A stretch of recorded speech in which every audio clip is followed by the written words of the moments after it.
The views and opinions expressed in the Golden Boot podcast are those of the speaker and do not necessarily reflect the views or positions of the Golden Boot podcast as a whole. Y'all ready to get rolling? Quiet on the set.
Hey, welcome back. Another high episode of the Golden Boot. It's your boy Poobie. I got my man Aunt Petty Murphy in the building.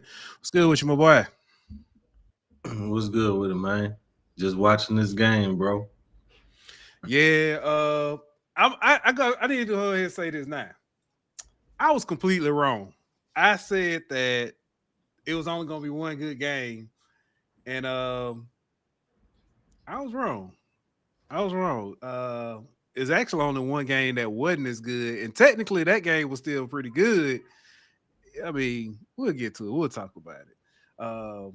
Man, shout out to the Rams made it a game late.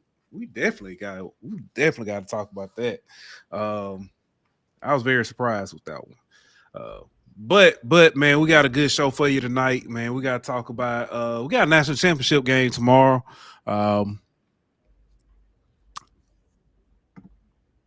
I know people as sports fans we care, but do we?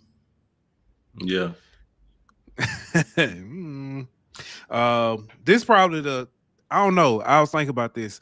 This is the you did. I will say that Brian came in. He said, I said Washington could win. You actually did. I remember that, Brian. You're absolutely right. But back to the college football playoff side of things. This is probably the first time in the first time since what 2004, 2005 that we've gone 2 years without an SEC team being the champion in the national championship. Yeah. Well, no. Yeah, you're right. Yeah. I think it was 2004, 2005, because from 2006, SEC won SEC won every championship from then to the end of the BCS in 2013 when Florida State won it. And then it was Ohio State after that. No, it was. So that was in 2013, 2014 was the last time. I thought you said without them being in it. I thought you said without them being in it. I did say in it. You're absolutely right. My bad. You know what I'm thinking about? First time since then, a team from the South hasn't won it or won't win it. Yeah, so yeah, that would have been then. So yeah, back to back years. But man, it's actually gonna be a pretty good game. I'm looking forward to it. We'll talk about that. Might have snow again tomorrow, man. For as as Dylan called it, Martha Luther King Day. So, but yeah, looking forward to that. No, I'm not. But might have snow again tomorrow, so I don't know what that's gonna entail. But can you hear him? Mm-hmm. Okay. I'll have to get him. But man, let's go ahead and get into it. First, you know what we gotta do. We gotta give a shout out to our sponsor over at BetOnline. BetOnline.ag. We will be back in 1 minute. BetOnline.ag is your number one source for all your sports information, stats, news, and scores. Get the latest odds, lines, and player injury reports for this year's NBA and NHL playoffs. BetOnline is always your sports information headquarters. This season, we have you covered for all your sports wagering needs. We have everything from NBA, NFL, MLB, and NHL to golf, tennis, UFC, and boxing. BetOnline is the fastest and easiest way to get your betting info, including live betting options and your favorite casino and card games that you can play right from your home. Head on over to betonline.ag today or use your mobile device to get in on the action. Be sure to use the promo code BLEAV to receive your 50% welcome bonus on your first deposit. BetOnline, where the game starts.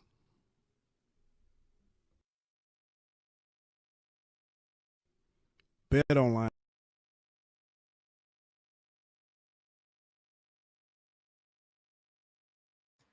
We are back. Welcome in to those of you watching us on TikTok. It's still alive. It's still alive. You can be still alive all I want to be. We ain't streaming on it. Yeah, I just added it to it, so it's on there. Should be. I don't know. Yeah, it's on there. It's on there now. But man, we are back. Man, let's get ready to talk about this national championship that we got coming up on tomorrow.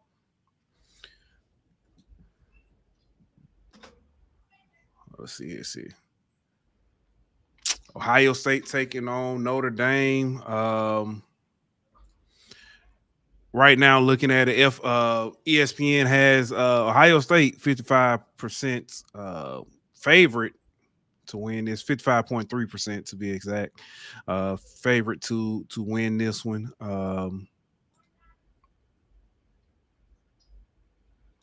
Looking at the stat, I'm sorry, I'm trying to move that out the way. Looking at the stats, is that too?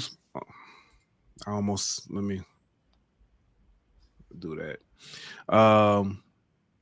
Looking at the season leaders, of course, you got Will Howard leading the Ohio State Buckeyes. He's 292 or 402, 3,779 yards passing. He's got 33 interceptions and 33 touchdowns and 10 interceptions on the season.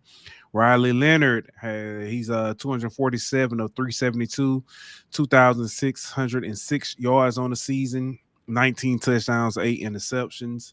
On the rushing side, Trey Henderson, 132 carries, 967 yards, 10 touchdowns. For Notre Dame, you got Jeremiah Love, 159 carries, 1,122 yards, 17 touchdowns. Receiving, phenomenal Jeremiah Smith, 71 catches, 1,227 yards, 14 touchdowns. On the other side, you got Great House, 36 catches, 464 yards, 2 touchdowns.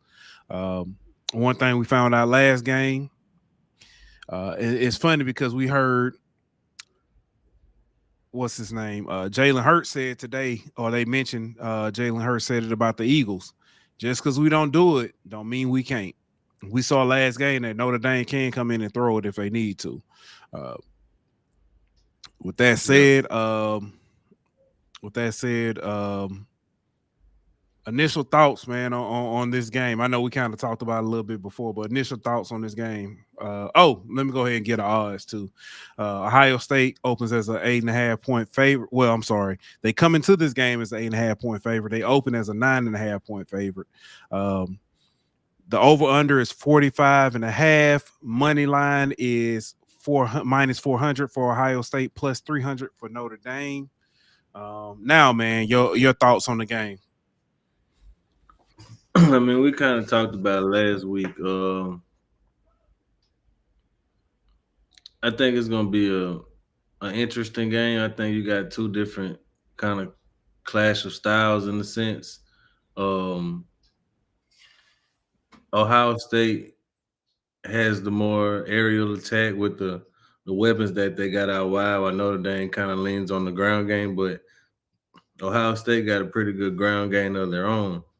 I think if you look at coming into this game, Notre Dame averages 155 rushing yards per game in the playoffs, and Ohio State is only giving up 62 yards per game in the playoffs rushing. So it's going to kind of be which one of those strengths can win out in that matchup. And if Ohio State can kind of force Notre Dame to be one dimensional and have to try to throw the ball around, can Notre Dame still be as effective? And if Notre Dame is allowed to run the ball the way that they want to, what happens to that Ohio State defense? And can Notre Dame kind of try to do like Michigan did to Ohio State and play that physical keep away style of football and try to keep Ohio State's offense off the field? So I think it's going to be a pretty interesting matchup, but I think the quarterback play is going to be the determining factor. Which quarterback has the better game between Riley Leonard and Will Howard? Can Riley Leonard repeat that performance that he had against Penn State, where he was able to come out and just kind of shred that defense? Or does Will Howard continue the performance that he's had in this playoffs, where he's been on kind of a meteoric rise, so to speak, and the way his play has improved? So I'm be interested to see which quarterback kind of leads their team to victory.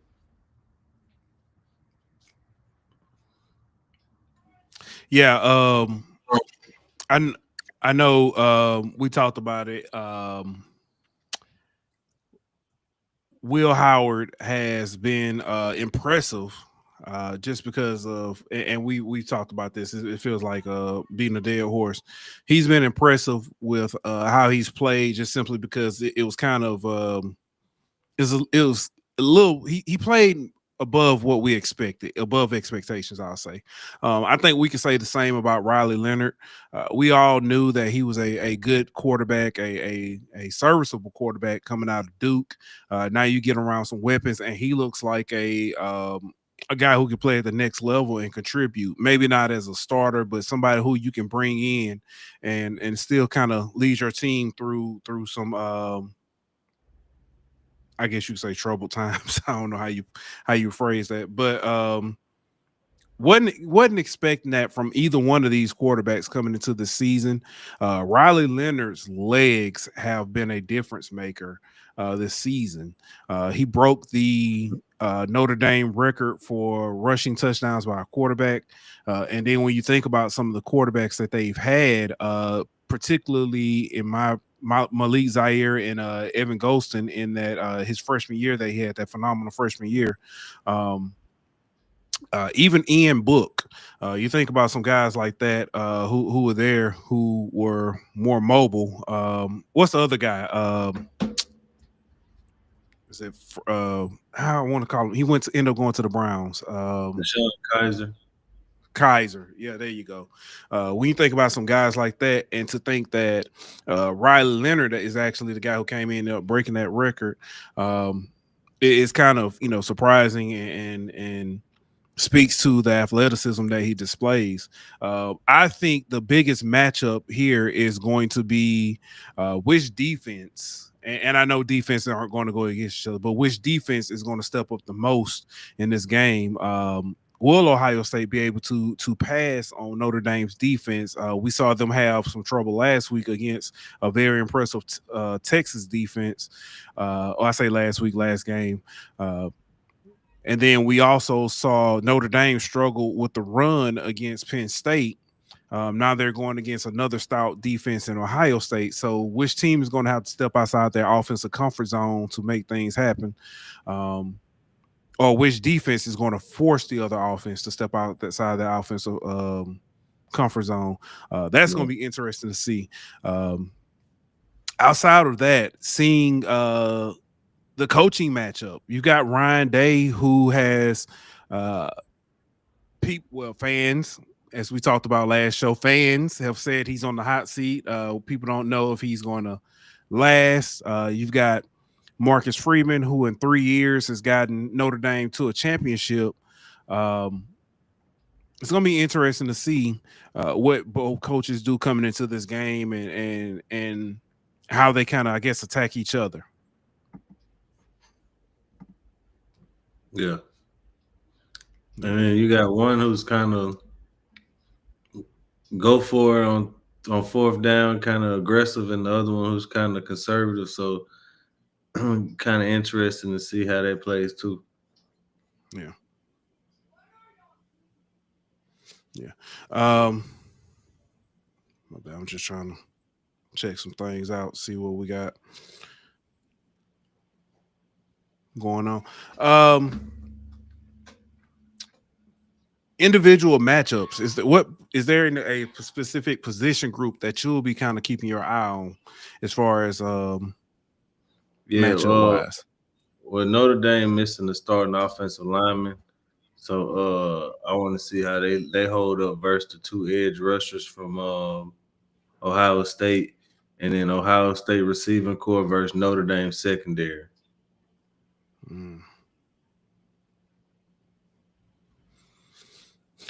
Oh, that's a good point. Paul's Hub comes in. He says that Ryan Day already has a 2-0 advantage on Freeman. That's true. Our good man Julian said it all comes down to which defense can cause more turnovers. With that said, then, man, I guess the question is, I can ask you. We talked about the quarterbacks, we talked about the defenses, talked about the coaches. Let's go back to the quarterbacks. Which quarterback do you trust more in this matchup?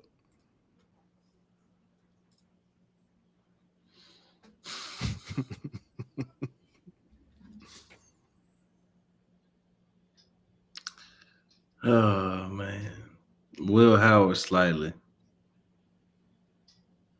not by much.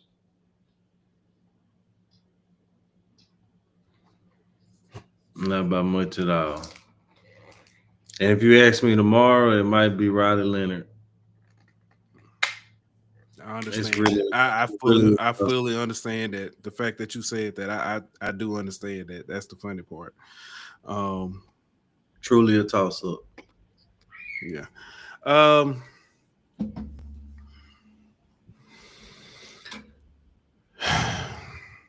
How do you see this game playing out? Matter of fact, I just asked you the last question. I'll go first on this one. How do I see this game playing out?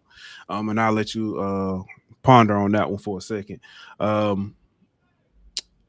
see this game being slow. The first quarter, second quarter, it'll be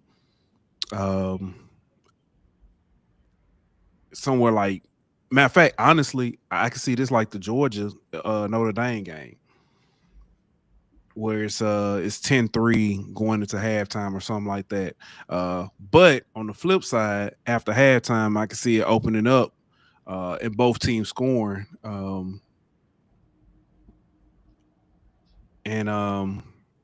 But I still think this is a low scoring game. What would we say, 45.5 is the total. I still can see this game being right around that mark, like 24-21. 24-17, 21-17, something in that area. I don't see anybody scoring 30 points or anything like that. I think if we do I see Notre Dame covering? I can see Notre Dame covering. But I do think if Ohio State gets in the 30s, it's gonna get out of hand. If Ohio State it starts getting, if Notre Dame isn't able to, cover, in that secondary, it's gonna get out of hand quick. Yeah, real quick. I agree. I think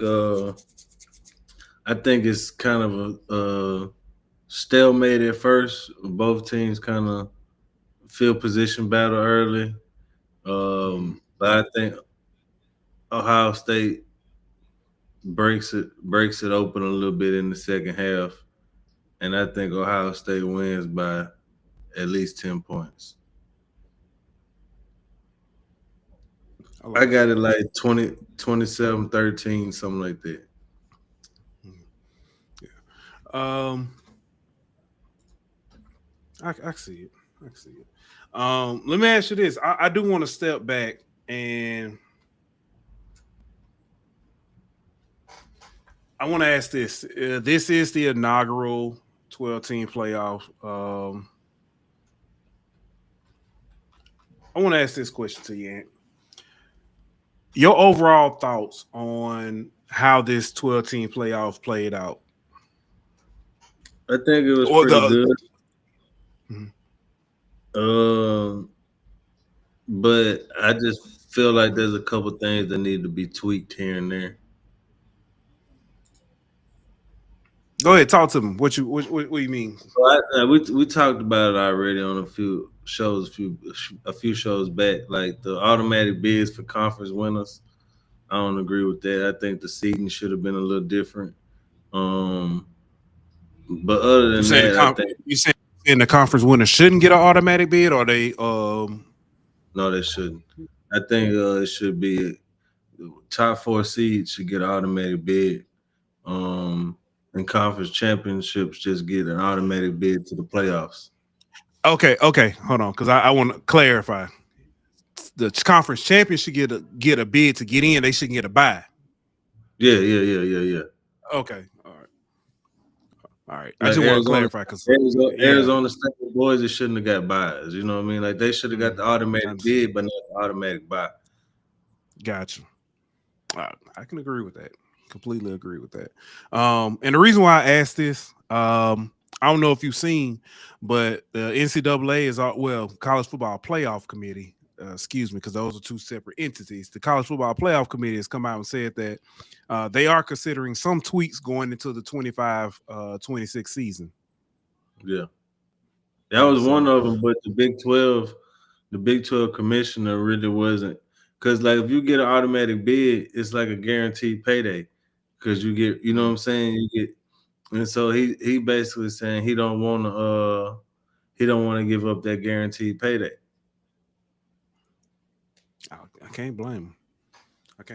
I think, but I think if they do what you said, you get in. I mean, if you win, you know, you get in. But technically, it's still not the case because it's only the top conference champions. It's not every conference champion.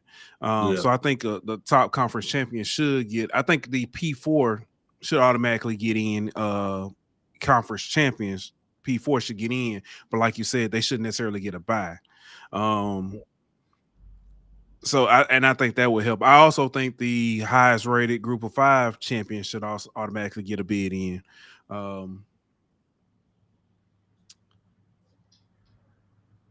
Honestly, to be honest with you, one thing I may tweet, and people may not like this, I think the top 2 Group of 5 conference champions, the highest ranked top 2 Group of 5 champions should get a automatic bid in. Nah, I know people ain't gonna like it, but I wouldn't mind doing that. Nah, it ain't enough Group of 5s that can compete. Make them play against each other. Do like to play in. But then there you get to it's a 13-team playoff and all that kind of stuff. Yeah, nah. And I agree with Paul. So it drug out too long. Like it's that January halfway over with, and we ain't got a champion yet.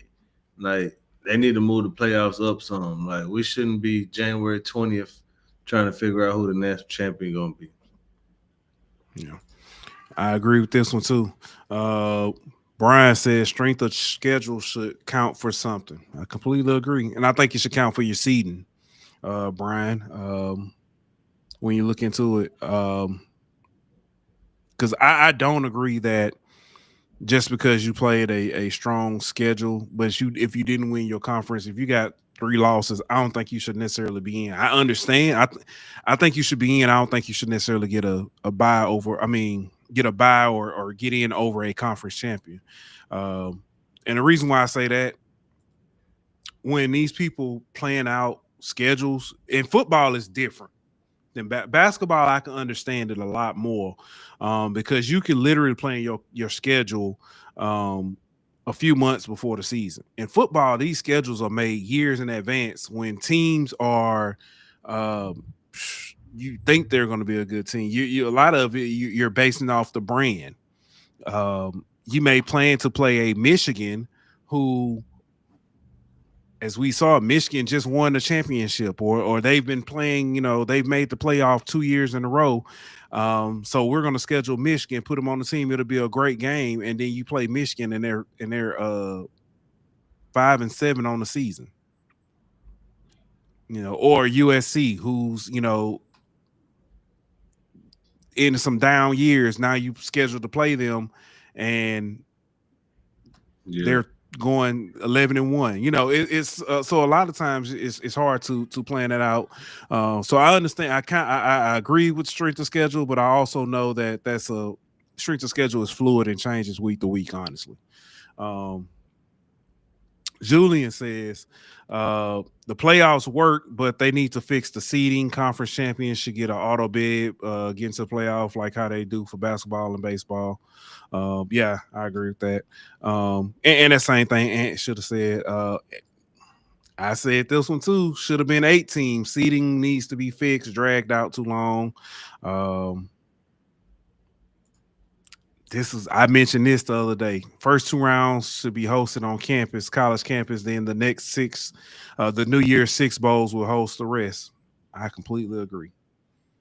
Because if you get a bye, because as our man Alan Bell stated when he was on the show, you win and you don't get you get a bye week. You get you get the bye round. He sold out.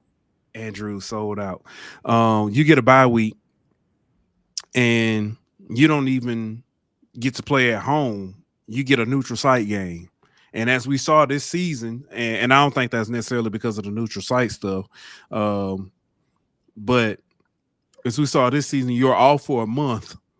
Then you play away from home and everybody lost. Yeah.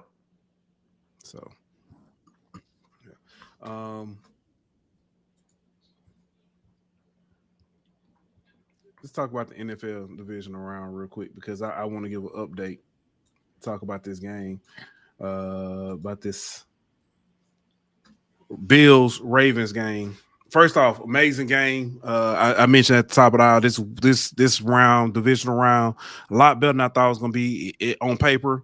It honestly looked like it was, to me, it looked like it was probably going to be one good game, and that was this game. And then the rest of the games would have been a little lopsided. And realistically, all the games turned out to be really good games. Baltimore actually just scored with a chance to tie it up, and Mark Andrews dropped the 2-point conversion. Yikes. So now they're down 25-27 with 1:33 left. They only have 1 timeout, and they're attempting an onside kick. Man, I know hindsight 2020, but if you kicked the extra point last time and you kicked the extra point here, it's a tie game. Yep. And Buffalo has recovered. 1:33 left. Buffalo looks like they are going to walk away with a victory. That's huge recovery.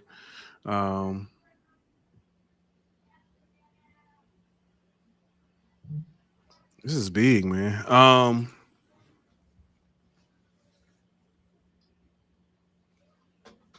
know you said you watched this one.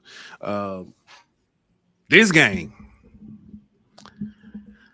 Buffalo just looked like the better team from the jump, in my opinion. I know Baltimore scored first, but Buffalo just looked like the better team.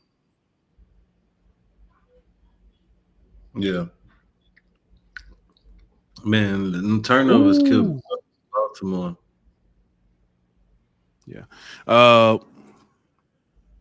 Lamar Jackson threw a pick. You had 2 fumbles. He fumbled. Yeah, he fumbled. Mark Andrews fumbled. So, Actually, both games today were similar in that turnovers changed the game big time, and both were snow games. Yeah. That's not. I didn't. I expected there to be um, the snow to play a factor. I didn't think it was going to play a factor like this, though. I didn't think it was going to be the turnover factor. I thought it was going to basically speed up the game because all the teams are going to end up running more just simply because of the weather. The Eagles got hot, man, at the in the second half. Looked like they were going to run away with the game, and then the Rams got the ball back and started making stuff happen. Yeah. The Rams offense, man. I'm trying to get over to that game. Look at the box score for that one. In that game, you had hold on, let me do this because I got it over here.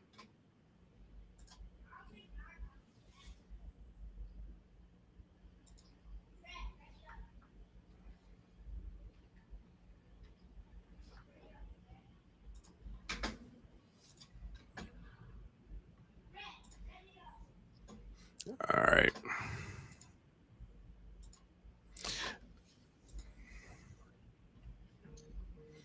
All right. As we can see, Matthew Stafford, 26-44, 324 yards. Jalen Hurts, 15 of 20 for 128 yards. And he was sacked 7 times, too, though. Saquon Barkley, my goodness. 26 carries, 205 yards, 2 touchdowns. Jalen Hurts opened with a huge 44-yard run, 7 carries, 70 yards, and a touchdown. And then the turnovers. Stafford had, what was it, 2 fumbles? No, he had he had 2 fumbles. He lost one. Kyron Williams lost a fumble. That was the biggest issue, biggest change in the game for this game. Also, Puka Nacua could not get him going. He had some big catches late in the game, but that was about it, man. Philly did a really good job of keeping him quiet, keeping him out of the end zone, bracketing him. It was just they couldn't get anything going until the end of the game. But by that time, honestly, it was just too late.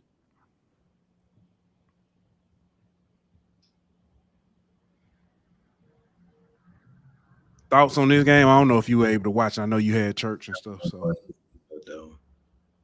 yeah. So yeah, this one was yeah, it's a wash. But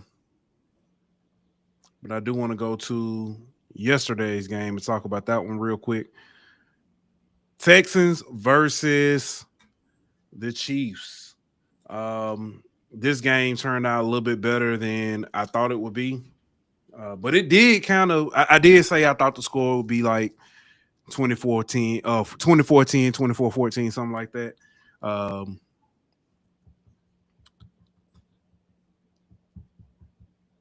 Before I look at stats or say anything about it, you already know what the biggest talk of the town was about around this game.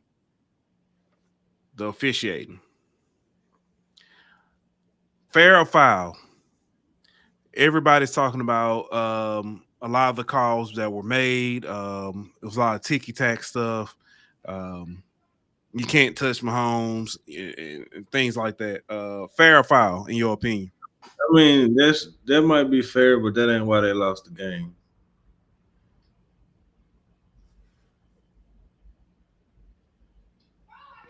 CJ Stroud.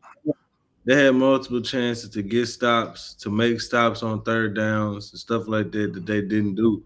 So, I mean, you can say the referees played a factor, sure, they did, but the Texans still had a chance to win that game without that, and they didn't do it.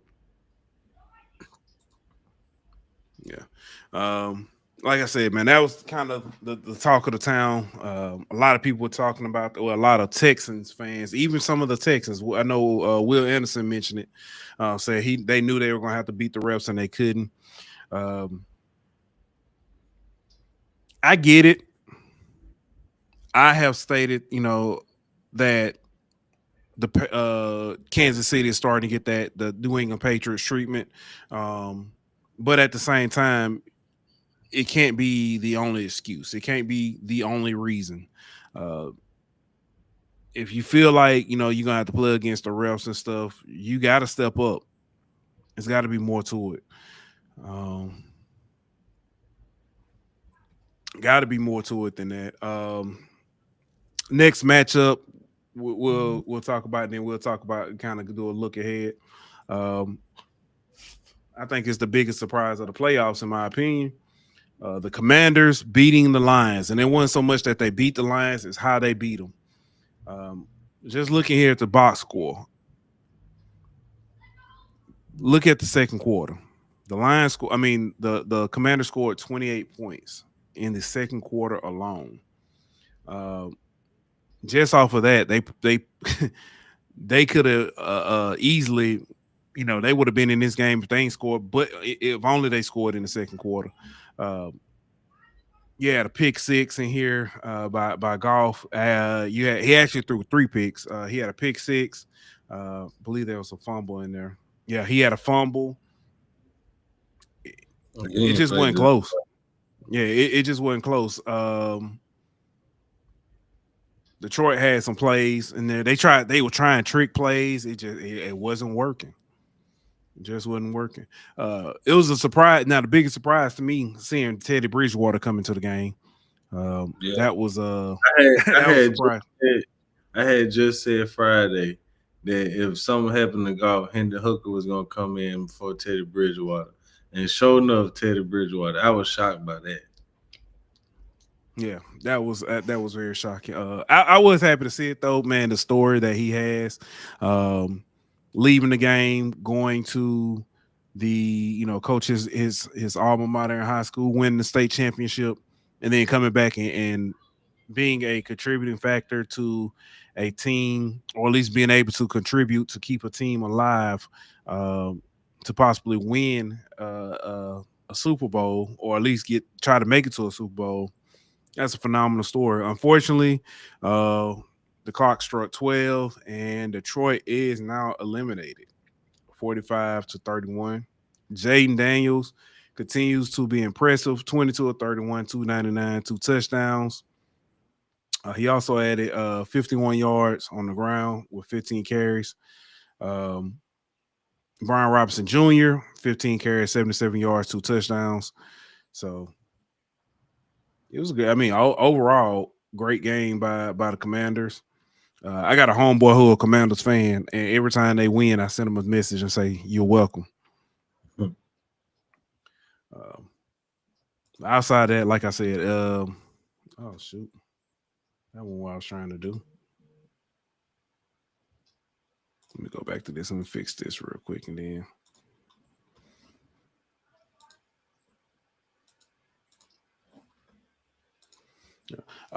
Any other thoughts on the Commanders win before we kind of look ahead? Nah, just a hell of a game by Jaden, man. All right, now we got the kind of look ahead. I know we'll talk about it more later on in the week, but conference championships, you got a rematch. Actually, rematches on both sides. Bills, Chiefs. If I'm not mistaken, it was the Bills beat the Chiefs already. Yeah, I was going to say they were their first loss, if I'm not mistaken. Yeah, it was. No, they won on loss. They lost to the Broncos that final week because they rested everybody. I don't count that shit. Yeah, I know. But yeah, They handled that loss early in the season in Buffalo. Then you got the three-peat of the Eagles versus Commanders. Yeah. Both of them done 1-1 this year, so that rubber match. Yeah. I don't even want to. I don't want to. I'm gonna wait till Wednesday before I do a prediction on anything. I think the biggest part is going to depend on what the weather is like in Philly next week. I think that's going to play a factor. Yeah. Also need to know what the weather's going to be like in Kansas City. I remember last year Kansas City played Miami, freezing cold, and it was impacted the game big time. So, and before we move off of NFL, AJ Brown changed somebody's life. Last week, AJ Brown was seen on the sideline reading a book. Fans ended up looking up the book, finding out what book he was reading, and ended up making that book a bestseller on Amazon. The book in question was Inner Excellence by Jim Murphy. And it's one particular passage that they say he always reads. But like I said, that book went from I think it was they said it was number 5,000 and something on the bestsellers list or something like that to number 1 on Amazon. That's what's up. Yeah, that was a hell of a payday. And the way he got the book, man, it was just so it's one of those 6 degrees of separation kind of stories where there's a guy who's friend with the author that goes to Texas, or a guy that really likes the book goes to Texas. He introduced it to I forget one of his friends that plays football. That guy ends up getting drafted by the Eagles. He gives the book to AJ Brown, and then here we are. It's a whole little sequence of events. I saw it on TikTok, ironically, where they explain the whole scenario. But because TikTok was down, I couldn't go back and find it to get that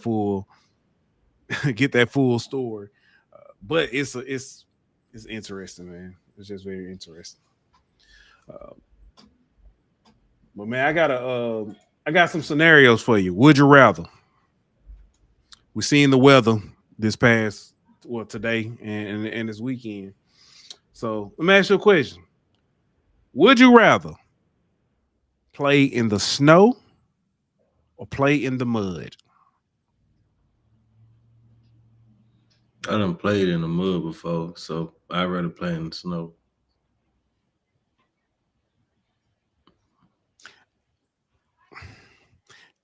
What's the temperature if it's mud? Because that's going to determine it. And is it still raining?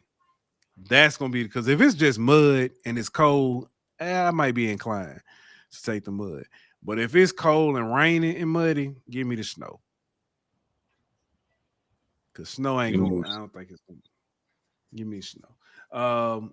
Would you rather a home game with no crowd or an away game at 10 p.m.? The away game at 10 p.m. Yeah. So you know how it's not 10 p.m. local time, but you travel across country. And I'm not playing no game with no crowd, bro. I did that before. An empty gym. No, I'm not doing that again. No. That's the weirdest game ever, bro. Yeah. All right, this one might be. Would you rather lose a game on lose on homecoming and senior night, or beat your rival, but they still go off and win the championship? I think I'd rather beat my rival when they win the championship. You could still lose homecoming and senior night and go on to win championship yourself. True. But you didn't say that. So I did. I kind of left it open because that would make it too easy. I'm just saying it's the that make it too easy. But yeah, of course I'd rather go and win championship. I'm assuming that I just lose those 2 games and don't win the championship though. So I would rather beat my rival and let them win the championship than me lose both the 2 most important games of the year. Yeah.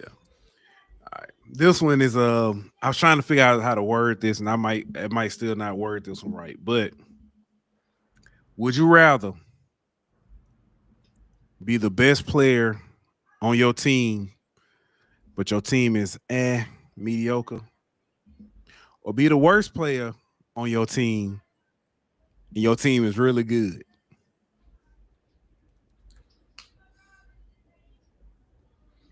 Are we championship level good or just really good? Because if we win in championships, I'd rather be the worst player on a championship winning team. But if we just like a good team but don't win a championship, I'd rather be the worst player on a bad team. I mean, the best player on a bad team. I'm gonna say you championship level. I'm gonna take the worst. I'm gonna be honest with you. I don't care if we championship level or not. I'm gonna be the worst player on a good team, on a really good team. And the reason why, if I'm the worst player, I might be playing with a bunch of 5 stars, and I'm a 4-star. I'm the worst player, but we still good. Yeah. I didn't say I wasn't good. I'm just not as good. I'm the weakest link per se. Plus, if you're the best player on a bad team, you may not be that good. I've been the best player on a bad team, and it's just because I ain't have shit around me. You know what I'm saying?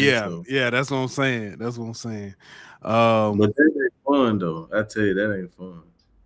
I know. All right, so would you rather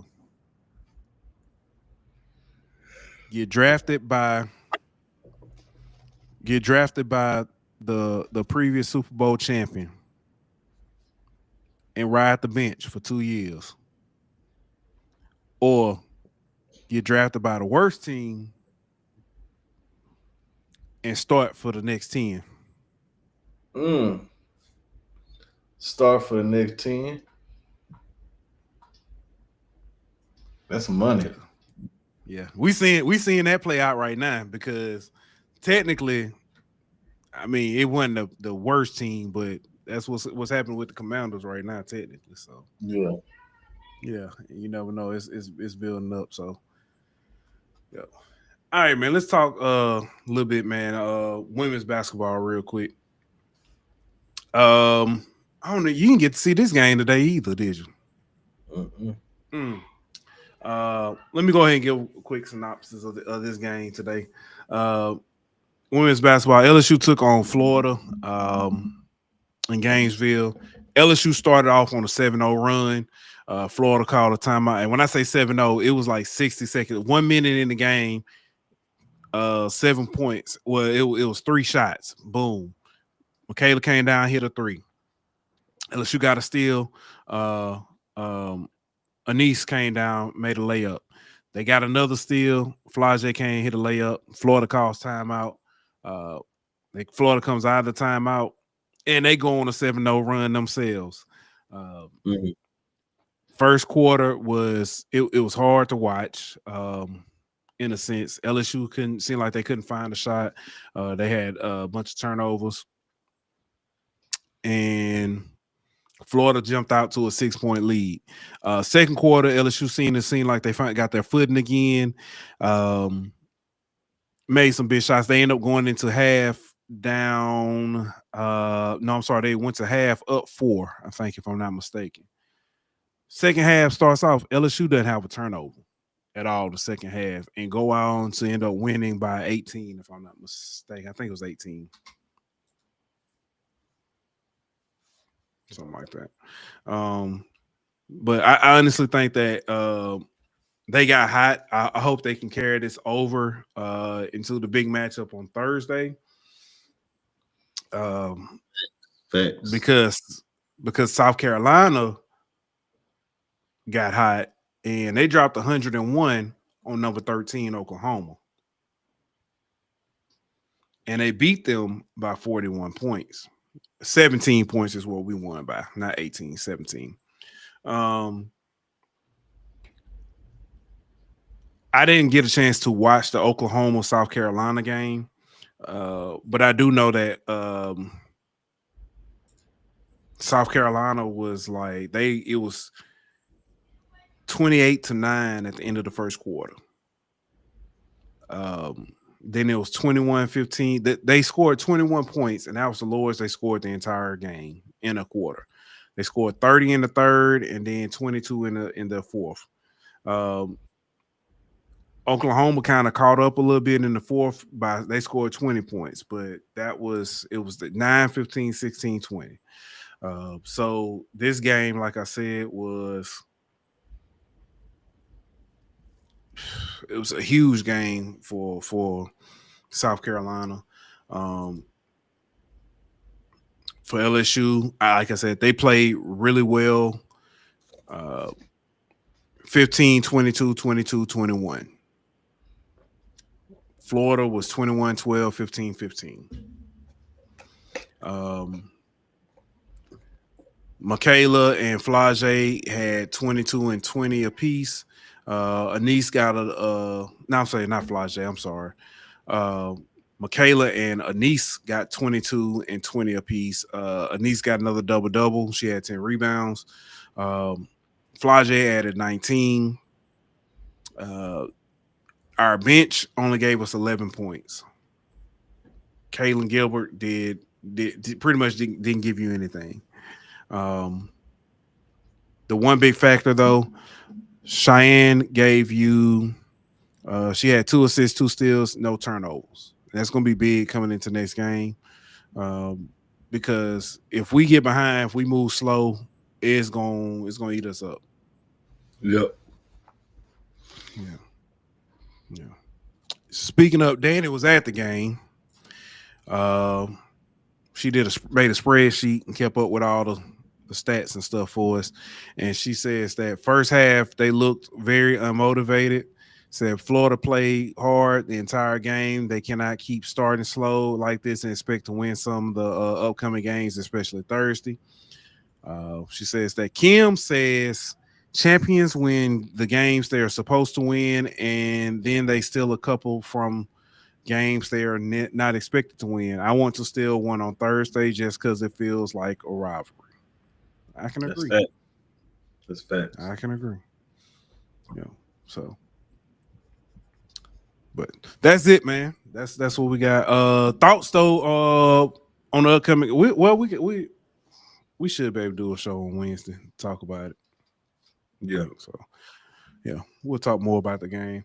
But that's all I got, man. I don't even want to. If you want to talk about the men's game, we can. But I ain't watching, so you ain't miss much. I will say it was some great college basketball yesterday, though. Houston UCF turned out to be a damn good game. That was a really good game. The Alabama-Kentucky game, men's game, Alabama-Kentucky game was big.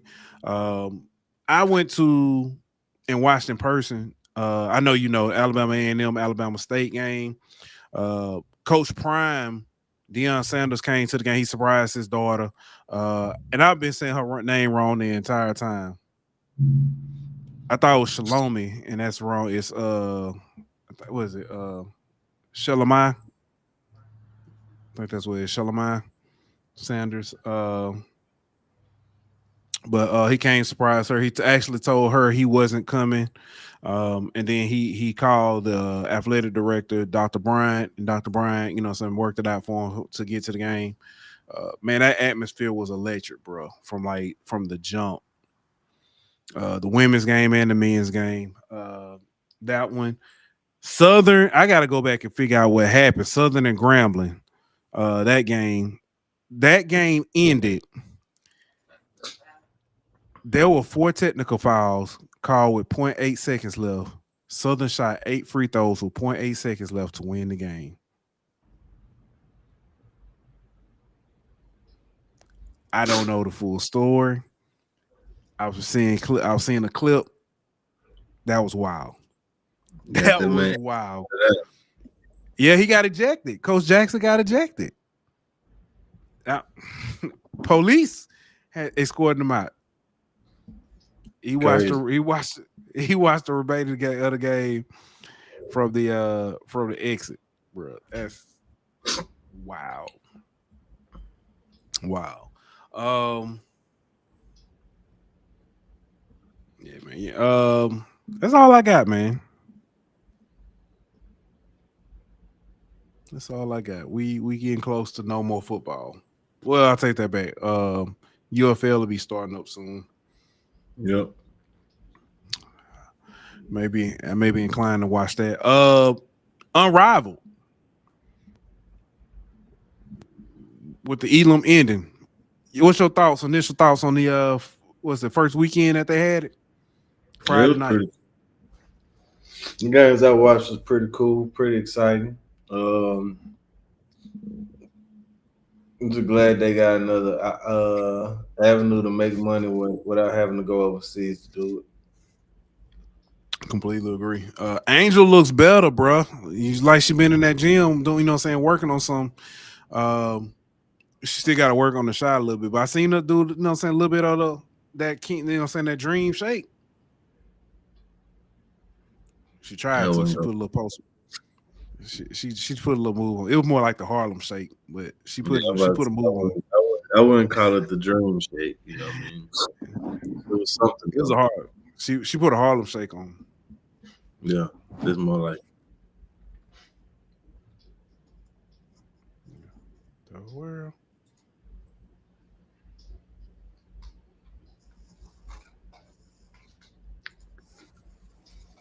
I don't know what that was.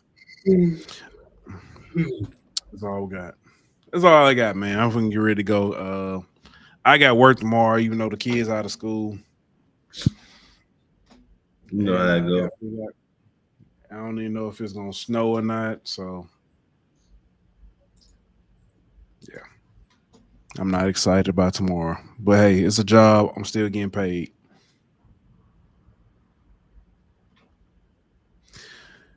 All right, man. Let's get up out of here. We should be back on Wednesday. At the very least, do us a favor. Go ahead and follow us on Instagram, subscribe, turn that notification bell on so you will know when we go live. If you missed the beginning, you can go back and watch on YouTube, Facebook, or Twitter. Also, if you know what I'm saying, if you got some time and don't want to watch, don't want to see our very handsome faces, you can listen to our voices, on all streaming platforms. We'll be there. Just go ahead and check it out. And let me go ahead and play my theme music. Get up out of here.